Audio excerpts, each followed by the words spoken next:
राधे राधे सभी को। कब है निर्जल एकादशी, क्या है पारण का सही समय और क्या इसकी पूजा विधि रहेगी, आइए जानते हैं इस वीडियो में। तो 18 जून को है निर्जल एकादशी, जिसे भीमसेनी या फिर पांडु एकादशी भी कहते हैं। ये 24 एकादशियों में से सबसे श्रेष्ठ मानी जाती है। निर्जल एकादशी का व्रत अगर कोई इंसान कर लेता है तो उसे साल की 24 एकादशियों का फल प्राप्त होता है, इसलिए हमें ये व्रत अवश्य करना चाहिए। और इसके पारण का सही समय है 19 जून सुबह 5:15 से 6:30 तक का। आपको ब्रह्म मुहूर्त से पहले उठ के ब्रश और स्नान आदि कर लेना है, जिससे आपके मुंह में पानी वगैरह ना जाए। और उसके बाद स्नान करके आप मंदिर को साफ कर ले, ठाकुर जी को स्नान करवाएं। अगर आपके पास युगल सरकार की सेवा है तो आप उन्हें भी स्नान आदि करवा लें। और स्नान करवाते वक्त हमें ओम नमो भगवते वासुदेवाय इस मंत्र का जाप करना चाहिए।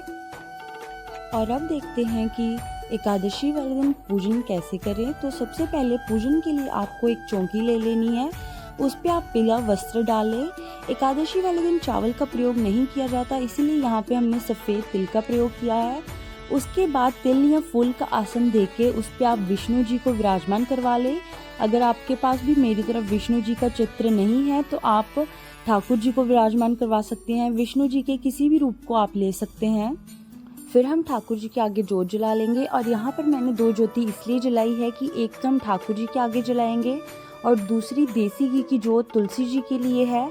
एकादशी वाले दिन तुलसी जी को तोड़ते नहीं है, लेकिन सुबह शाम देसी घी का दीप उनमें जरूर जलाना चाहिए। और एकादशी वाले दिन ठाकुर जी की सेवा में प्रयोग होने वाले तुलसी दल हैं जो, उन्हें हम एक दिन पहले दशमी तिथि को ही तोड़ के रख लेने चाहिए। तुलसी जी की सेवा से लक्ष्मी माँ प्रसन्न होती हैं।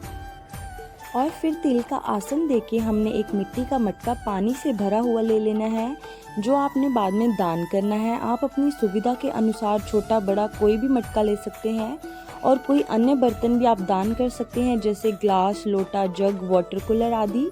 लेकिन एक मिट्टी का मटका आप अवश्य लें। हमने भी यहाँ पे एक मिट्टी का मटका और एक स्टील का बर्तन ले लिया है, जिसमें हमने शरबत डाल लिया है। और फिर उनके कंठ पर हमने मौली बांध लेनी है और फिर उनके ऊपर हमने खरबूजा रख लिया है। आप चाहे तो आप आम भी ले सकते हैं, मौसमी फल आप कोई भी ले सकते हैं। और यहाँ पे हमने थोड़ी सी रख लेनी है चीनी, और उसके साथ ही हमने दक्षिणा भी रख लेनी है। दक्षिणा के साथ साथ हमने ये एक पंखी ले लेनी है, जिसे बीजना भी कहते हैं। और मैं एक बात बताना भूल गई थी कि जब हमने सबको मौली बांधनी है तब आप सबको तिलक भी लगा लें। सबसे पहले ठाकुर जी का तिलक करें, फिर दीप का और बाकी सभी चीज़ों का।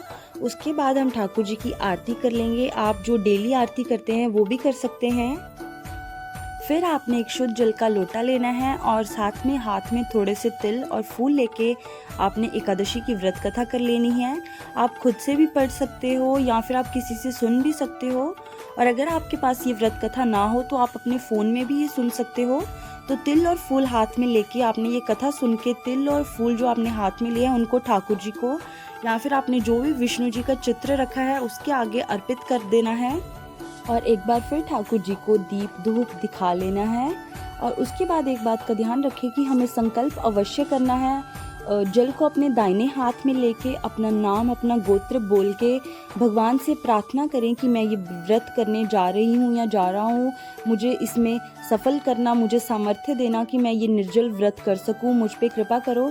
और कोई भी भूल चूक अगर मुझसे हो जाए इस व्रत के दौरान तो वो मुझे आप क्षमा करें। और फिर हमने ठाकुर जी को तुलसी अर्पित करके उनको भोग लगा लेना है। व्रत सिर्फ हमारे लिए होता है, ठाकुर जी को भूखा प्यासा ना रखें, उनके लिए भोग अवश्य बनाएं। और वो भोग आप फ्रिज में लगा सकते हैं, उसे आप अगले दिन पा सकते हैं। और इस दिन आपको ज़्यादा से ज़्यादा भगवान का पूजन करना है, नाम जप करना है। हम व्रत इसीलिए करते हैं कि हमें आहार और जल को त्याग देना है और हमारा कहीं और ध्यान ना जाए। हम बस पूरा दिन निर्जल रहकर भगवान का चिंतन कर सकें। आप भगवत कथाएं सुने, आप कीर्तन करें। इस दिन हमें कुछ और नियमों के भी पालन करने चाहिए, जैसे कि इस दिन हमें झूठ बिल्कुल नहीं बोलना चाहिए, ब्रह्मचर्य का पालन करना चाहिए और हो सके तो महामंत्र की अधिक से अधिक मालाओं का जाप करें। और शास्त्रों की माने तो इस दिन हमें रात को सोना नहीं चाहिए और रात को जागरण करना चाहिए, भगवान का चिंतन कीर्तन करना चाहिए। और आपको इस व्रत का पारण भी द्वादशी के दिन ब्रह्म मुहूर्त में ही करना है। समय मैंने आपको पहले ही बता दिया है। अगर कुछ छूट गया है या आपका कोई प्रश्न है तो आप कमेंट सेक्शन में बता दें। इसके लिए मैं अलग से एक शॉर्ट वीडियो बना दूंगी। और मेरी वीडियो अगर आपको अच्छी लगी हो तो प्लीज़ लाइक करें, कमेंट करें, और आपके एक लाइक से मुझे बहुत मोटिवेशन मिलता है। और मेरे चैनल को सब्सक्राइब करना ना भूलें। मिलते हैं नेक्स्ट वीडियो में, तब तक के लिए राधे राधे।